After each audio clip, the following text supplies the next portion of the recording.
विवेक यादव, देखिए जो रुझान है वो आपके पक्ष में जा रहे हैं, लेकिन क्या आपको लगता है कि बीते 5 साल में ये सब कुछ इतना भी आसान नहीं रहा? आपको आपराधिक पृष्ठभूमि के लोगों को अपनी पार्टी में शामिल कराना पड़ा, टिकट देनी पड़ी, आपको अपने मौजूदा विधायकों के टिकट काटने पड़े, चेहरे बदलने पड़े, आपको बाकी पार्टियों से बाकी नेताओं को भी लाना पड़ा, उनको भी टिकट देना पड़ा। ये जो 53 का आंकड़ा है रुझान में, ये इतना आसान नहीं है आम आदमी पार्टी के लिए। साम दाम दंड भेद सब कुछ आपने भी इस्तेमाल किया है।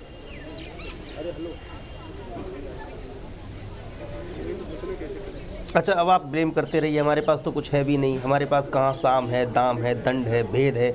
हमारे पास क्या है? अरविंद केजरीवाल की फेस वैल्यू और हमारे कार्यकर्ताओं का जुनून। दूसरा, आप जो कह रहे हैं कि अपराधी प्रवृत्ति के लोगों को शामिल, आप बताइए ना कौन सा अपराधी था? और अमित शाह जैसे मजबूत गृह मंत्री के शासनकाल में अपराधी घूम रहे थे सड़कों पे, उनको पार्टी में शामिल करा दिया। हाँ, उनका अपना एक राजनीतिक अमानतुल्लाह खान, नहीं, गलत बात मत करिए। अमानतुल्लाह खान का दामन कोई ऐसा दागदार भी नहीं है जिसपे आप मतलब एक केवल आप नैरेटिव। अब तो इलेक्शन हो गया विनाश जी, अब कौन सा एजेंडा लेके बैठे? अरे सर, एजेंडा नहीं है, सवाल तो आपसे पूछेंगे ना। जैसे ही आप 36 सीटों पर आते हैं आपको बधाई भी देते हैं, लेकिन सवाल तो आपको सुनना होगा ना। कैसे बौखला रहे हैं? उदारता तो रखिए आप कम से कम। अगर आपकी तारीफ कर रहे हैं, आपकी स्कीम देना चाहूंगी। शोएब इकबाल, मोहम्मद इरफान और अमानतुल्लाह तीनों आम आदमी पार्टी के। चलिए, आप मेरा नहीं तो इनके सवाल का जवाब दे दीजिए। आप जवाब तो सुन लीजिए ना, आप लग जाती है पिना जी। बताइए नहीं बताइए। आपको जब तारीफ करूं तो अच्छा लगता है, मुस्कुराहट आती है। अगर कुछ तीखा पूछ लूं तो आपको अच्छा नहीं लगता। आपराधिक इतिहास है।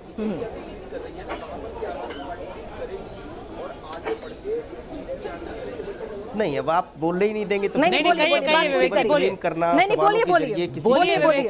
और उसके बाद हल्ला मचा कर नहीं बोल लीजिए। बात तो सुनिए कम से कम। मैं केवल इतना कह रहा हूं कि हो सकता है कि जो लोग पार्टी में शामिल हुए उनका आपराधिक इतिहास हो, आपको ऐसा लग रहा है तो हो सकता है होगा। उनके खिलाफ तमाम मुकदमे होंगे, तमाम उनका एक इतिहास होगा। केंद्रीय सरकार, जो केंद्र में सरकार है, केंद्रीय गृह मंत्री इतने मजबूत अमित शाह जी बैठे हुए हैं, उसके बाद ये अपराधी खुले अगर घूम रहे हैं तो ये किसके लिए लानत और लेकिन विवेक यादव, माफ कीजिएगा आपको रोक रहा हूं, आपकी जो ये दलील है इसमें दम नहीं है। देखिए सर, आप जीत रहे हैं। आप याद कीजिए पिछले विधानसभा चुनाव को आपने कहा था कि हम उम्मीदवारों के चयन का ऐलान 4C के आधार पर करेंगे, जिसमें चरित्र भी था। क्रिमिनल जो पहलू है उसको भी आप देख रहे थे, आप करप्शन के पहलू को भी देख रहे थे। वो 4C आपने नजरअंदाज किए। इस बार बीजेपी आप पर आरोप लगाती है, नीतू डवास बोल रही है बार बार।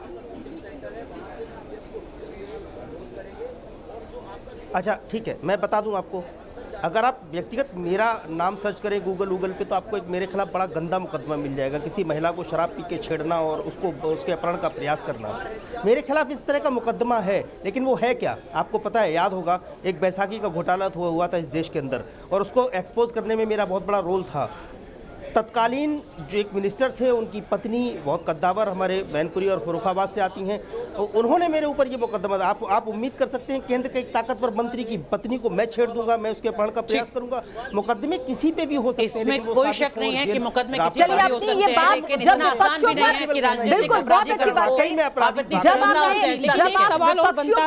आरोप लगाए ना कि उनके खिलाफ आपराधिक चरित्र है तो फिर यही उन पर भी एप्लीकेबल होगा। ये याद रखिएगा। ऐसा नहीं हो सकता कि मेरे वालों पर एप्लीकेबल हो जाए, दूसरे वालों पर एप्लीकेबल ना हो, तो फिर ये सब पे होगा।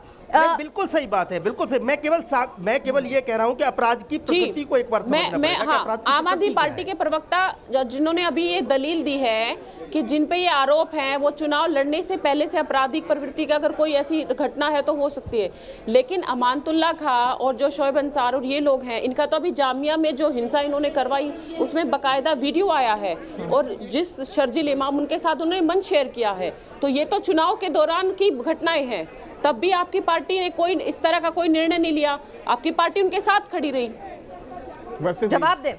वीडियो को अगर आप देख लें, शर्जील इमाम के साथ वो अगर खड़े हैं तो उनका माइक भी छीन रहे हैं, उनको बोलने नहीं दे रहे हैं। वो अमानतुल्लाह का अगर वीडियो आप ठीक से देखें, उस पर भ्रम फैलाया गया।